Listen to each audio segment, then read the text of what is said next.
Lepas tu tak tahu daripada mana. Oh, pedal boat. Saya nampak ada orang main. Taman Warisan Melayu. Guys, ada kita nampak orang mengayak.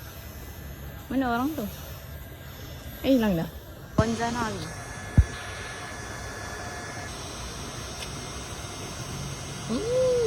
Cepat sana. Ni satu kan?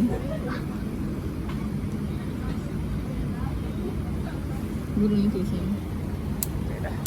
Kenapa kau ikut mendekat? Guys, tengok.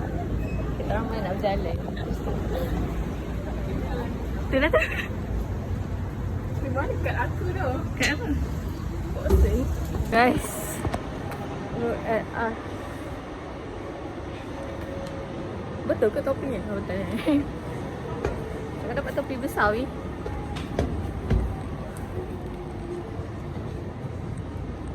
Outfit check.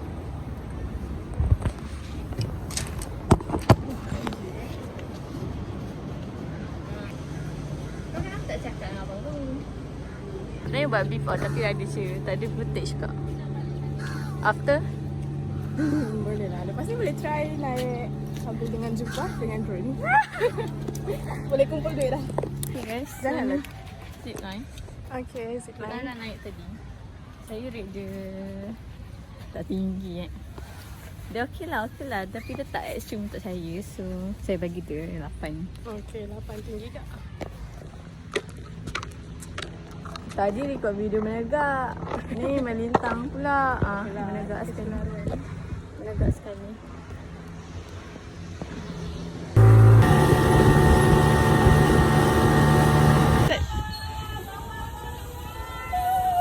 Ada drone.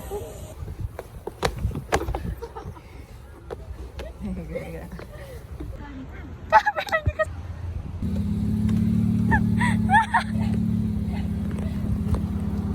Waduh. Guys, ada senawan. Mana? Ada hashtag. Di mana? Aku tengok situ.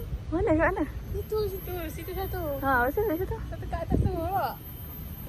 Bapak besar. Date kita orang tengah betul ni BNM bowling punya tu. Dan kita orang sedang berjalan. Kedua perempuan berjalan masuk ke mall. Tadi dah pergi sana tu dah yang bangunan kuning tu. Lepas tu Sekarang kita pergi bangunan lain. nak tengok Muaz katanya. Dah hidden gem. Dah tidur. Mana? Hidden gem sangat. Padahal tak ada orang. Kita dekat mana sebenarnya? Guys. Dengar tak guys? Kita tengah dekat Muaz. Find apa siap? Tak nampak. Sana tengah test kain.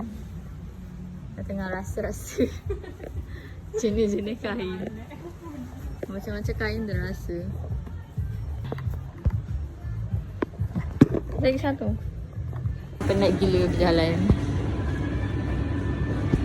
Penat gila. By the way, dah start shopping. Kita buat haul. Satu.